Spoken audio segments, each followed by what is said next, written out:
गिबियावनो बयखौबो आंनि चेनेलाव बरायनानै लानाय जाबाय। नोंथांमोना सानफ्रोमबोनि खौरां मोननो थाखाय आंनि एसबि रादाब इउटिउब चेनेलखौ साबस्क्राइब खालामनानै लादो। लोगोसे खौरांखौ मोजां मोनोब्ला लाइक, कमेन्ट आरो शेयार खालामनानै होदो। आंनि खौरां फोसावनायखौ मोजां मोनगोन आरो खौरांफोरखौ जोबजासे खोनासंलांगोन होननानै आसा खालामनाय थाबाय। दानिया नोंथांमोना दिनैनि खौरांफोरखौ खोनासंलांदो। दिनैनि गिबि खौराङाव दं, बिफां-लाइफाङा जोंनि आबहावा गेब्रेंनायखौ होबथायो। थिग बिब्दिनो उदालगुरि जिल्लानि भैरबकुन्द आरो सिखारिडाङा ओनसोलाव 10 लाख बिफां फुलि गायनानै Guinness book of world record खालामनाय हाबाफारिया सोलिगासिनो दङ। भैरबकुन्द आरो सिखारिडाङा ओनसोलाव थानाय फरेस्ट एरिया एबा रिजार्भ एरिया बै ओनसोलाव आसाम सरकार, बिटिआर सरकार आरो हाग्रा बिफाननि मददजों 10 लाख बिफां फुलि गायनानै गिनिस बुक अफ वर्ल्ड रेकर्डनि मोनसे लिस्टआव हाबनायनि लामायाव फैदों। बेखौ लानानै ओनसोलनि रायजो राजाफोरा गोजोननायखौ फोरमायदों। फैगौ सेप्तेम्बर दाननि 14 अक्ट'आव बेवहाय बिफां गायनाय हाबाफारिया जागोन। बेनिखायनो बै सानखालि उदालगुरि ओनसोलनि गोसो गुदुं सुबुंफोरा बयबो लैहोर लैहोर फैनानै बिफां गायफैनो हागोन आरो हेफाजाब होफैयो। बेनि थाखाय उदालगुरि जिल्ला दुलाराय बर' फरायसा आफादा खावलायहरदों।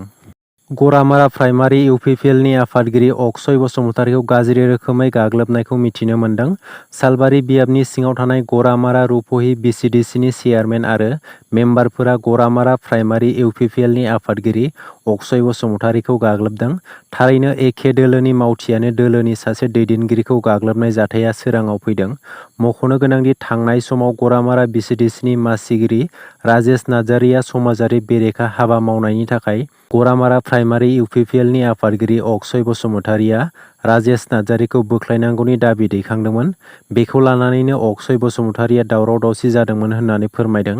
गाग्लोबनाय सुबुंफोरा फारियै गरामारा बिसिडिसिनि मासिगिरि राजेश नार्जारि आरो मेम्बार निकुन्जय रामसियारि, प्रणब मुसाहारि, राथुल रामसियारि बिथांमोना जथायै लोगो नांनानै गरामारा रुपहि प्राइमारिनि आफादगिरि अक्षय बसुमतारीखौ गाग्लोबदों। बे जाथायखौ लानानै बिटिआरनि गाहाय खुंगिरि प्रमद बर' बिथांखौ गोख्रोङै खावलायदों। जाफ्लेबाय थानाय जाथायखौ नायबिजिरना सुस्रांना होनो। बे जाथायखौ लानानै अक्षय बसुमतारीया पुलिसनो एफआइआर थिसनबाय होननानै मिथिनो मोन्दों।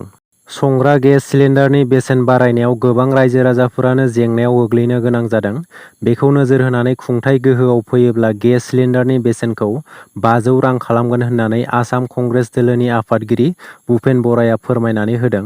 कर्नाटक रायजोआव गोबां आसनिफोर आइजोफोरनो 2000 राङै होनाय आरो बेनि अनगायैबो सिलिन्डारनि बेसेनखौ 500 रां खालामनाय, बेफोरबायदि गोबां आसनिखौ कर्नाटक रायजोआव खालामदों। बेखौ लानानैनो आसामावबो कर्नाटक रायजोआव जेरै बानायदों बेफोरबायदि आसनिखौ होफुंनाय जागोन जुदि कंग्रेस दोलोआ खुंथाय गोहोआव फैयोब्ला होननानै आसाम कंग्रेस दोलोनि आफादगिरि भुपेन बराया बुंथिदों। बैफोरबायदि बाथ्राया बेसेबां सैथो बेखौ उननि समावसो मिथिनो हासिगोन। थांनाय 8 सेप्तेम्बरखालि मरक्क'आव जानाय बांग्रिंआव गोबां सुबुंफोरनि न'-बां बायनायजों लोगोसे गोबां सुबुंनि जिउ खहा आरो गोबां सुबुंनि गोब्राब जोखोम जानायखौ खौरां मोननाय जादों। थांनाय 8 सेप्तेम्बर हरनि समाव 6.8 मेगनिटिउडनि बांग्रिंआ मरक्क'आव जानानै गोबां सुबुंनि जिउ खहा जादोंमोन। दासिमाव मिथिनो मोननाय बायदिब्ला बे बांग्रिंजों 2012 सुबुंनि जिउ खहा जाबाय आरो 2059 सुबुङा जोखोम आरो 1404 सुबुङा गोब्राब जोखोम जादों होननानै मिथिनो मोन्दों।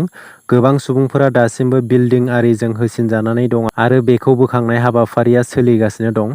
आरोबाव सुबुंनि थैनायनि अनजिमाया बांबावनायनि सन्देह दं। जायफोरनि नखराव संग्रा गेस दं बैसोर नखरनि थाखाय मिथिनो गोनां खौरां। नोंथांमोननाव संग्रा गेस दङब्ला माखासे गोनां खामानिखौ 30 सेप्तेम्बरनि सिगां खालामना लानाया गोनां। जाय बिथांमोना संग्रा गेस बाहायो बिथांमोननि मबाइलाव आइअ'सीआ मोनसे गोनांथार खौरां हरदों।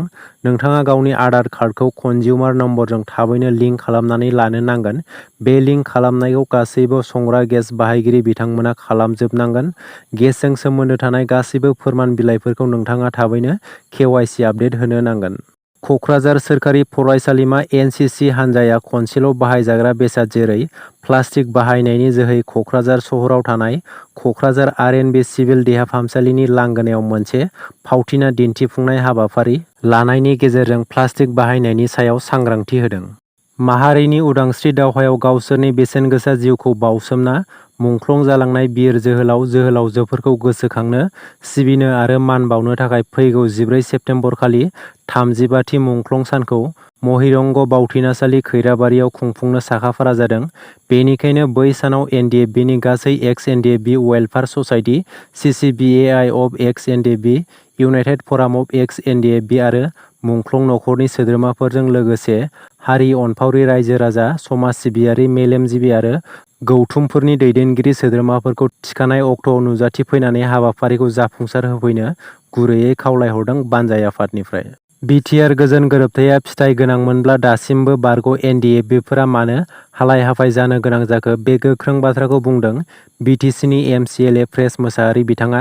प्रेस मोसाहारि बिथाङा बुंदों मुंख्लं नखरफोरा जेरैबायदि बिटिआर गोरोबथानि गेजेरजों अनसुंथाइ मोननांगौमोन आरो बिटिआर सरकारा रांखौ बाजेटआव लाबोयो नाथाय बिथांमोना होनो हाया।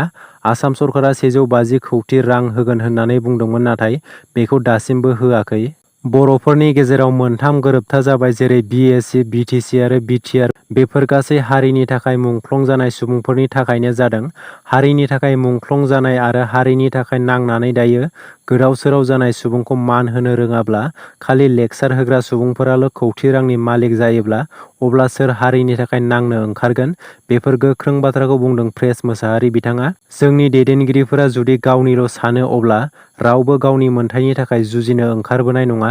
दिनै बारग' एनडिएफबिफोरनि मावथिफोरा दासिमबो कर्टआव हाजिर जाहैबाय थानो गोनां जायो। माखासेफोरा जेलावनो दासिमबो दङ। बेनिखायनो रन्जन दैमारि बिथांजों लोगोसे जायफोर बारग' एनडिएफबिनि सोद्रोमाफोरा जेलाव दङ बैसोरखौ थाबैनो दिहुननायनि राहा लानांगौ होननानै बिटिआरनि खुंथाय गोहोआव थानाय सरकारखौ प्रेस मोसाहारि बिथाङा खावलायदों। दिनैनि खौराङा एसेनोसै। आसा खालामो नोंथांमोना खौरांखौ खोनासंनानै मोजां मोनबाय। खौरांखौ मोजां मोनदोंब्ला मोनसे लाइक खालामदो। लोगोसे सानफ्रोमबोनि खौरां मोननो थाखाय आंनि एसबि रादाब इउटुब चेनेलखौ साबस्क्राइब खालामनानै लादो। गोजोन्थों।